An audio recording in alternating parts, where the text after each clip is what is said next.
Hello, everybody. Welcome back to the channel. Today is Thursday, April 10th. To start things off, we did have a large marginal risk over the Missouri, Ohio, and Mississippi River valleys. The states that were included in the marginal risk are Missouri, Illinois, Indiana, Kentucky, West Virginia, Virginia, North Carolina, South Carolina, Tennessee, Georgia, Alabama, Mississippi, and Arkansas. And then we had a slight risk that included Missouri, Illinois, Kentucky, Tennessee, Arkansas, Mississippi, Alabama, and Georgia. Kind of looks like an egg, the marginal being the egg white and the yellow, the slight risk being the yolk, obviously. Hail, a 5% chance of seeing hail of 1 inch or larger within 25 miles of a point in the brown area here. And then a 15% chance of seeing hail of 1 inch diameter or larger within 25 miles of a point in the yellow here. Winds, 5% chance of seeing wind gusts of 50 knots or higher within 25 miles of a point in the brown here. And then a 15% chance of seeing wind gusts of 50 knots or higher within 25 miles of a point in the yellow here. Tornado threat is less than 2% in all areas, although we do have, I don't know if we have it anymore, but we did have a tornado warning active. And then we move on to tomorrow, Friday, April 11th. We do have a marginal risk in Florida, Georgia, South Carolina, North Carolina, Virginia. Tornado, there is a small 2% chance of seeing a tornado in North Carolina. Wind, we have a 5% chance of seeing wind gusts of 50 knots or higher within 25 miles of point in the brown.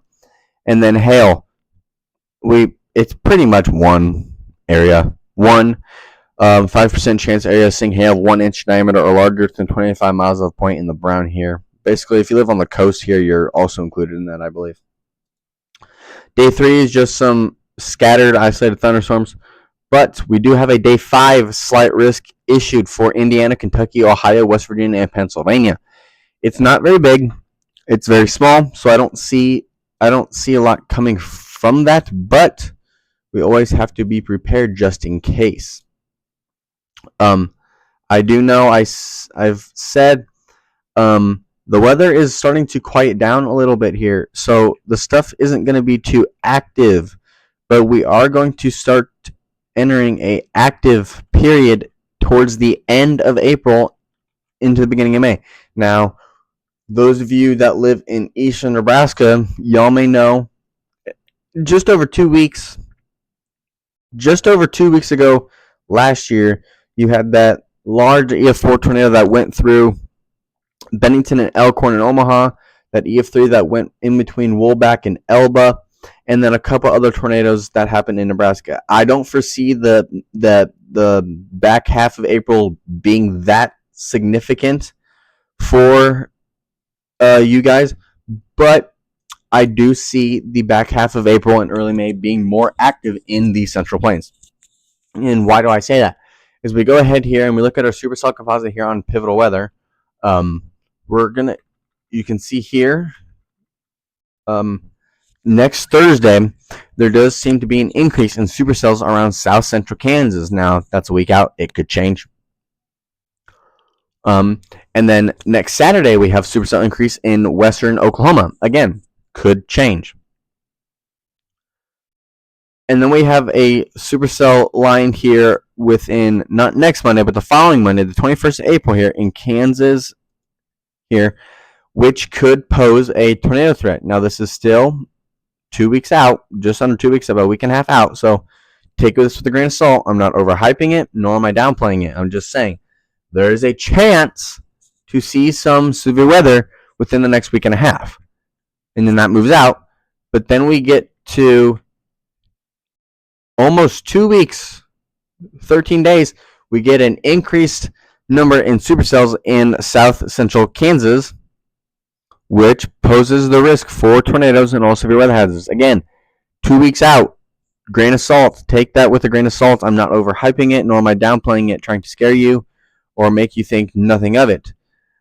What I'm saying is we are entering a grace. Basically, we're entering a grace period. That doesn't mean let your guard down.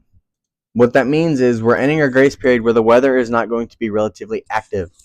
But when it does become active, you need to be prepared, because this grace period is really just feeding to what could be a pretty active start to May. Like, not not so much the same scale as what April was, but still a very active start to May that some people may not be accustomed to.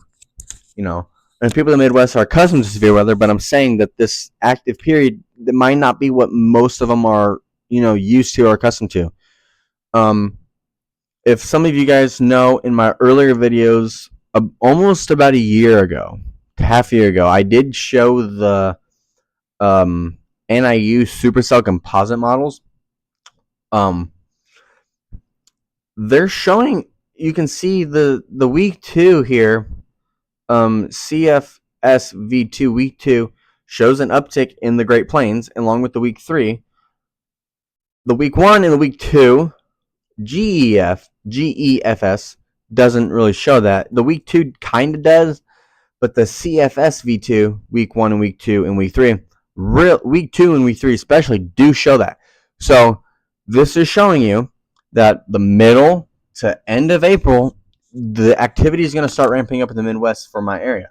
So as we get closer and closer to that, the severe weather risks, they'll still be everywhere in the United States, okay? Everywhere, okay? It doesn't matter where you live. But the higher targeted areas are going to be in the Midwest. So the closer and closer we get to end of April, May, middle of May, end of May, the people that I know that live in my area will need to start paying more attention, as the severe weather is going to be getting closer and closer to the areas. But other than that, I have nothing else for you guys today. So if you enjoyed the video, make sure to hit that like button down below. Subscribe if you're new and you haven't already. Click the notification bell so you get notified anytime I post a video. Share this channel with your family and friends. And you and I will see you in the next one. Peace.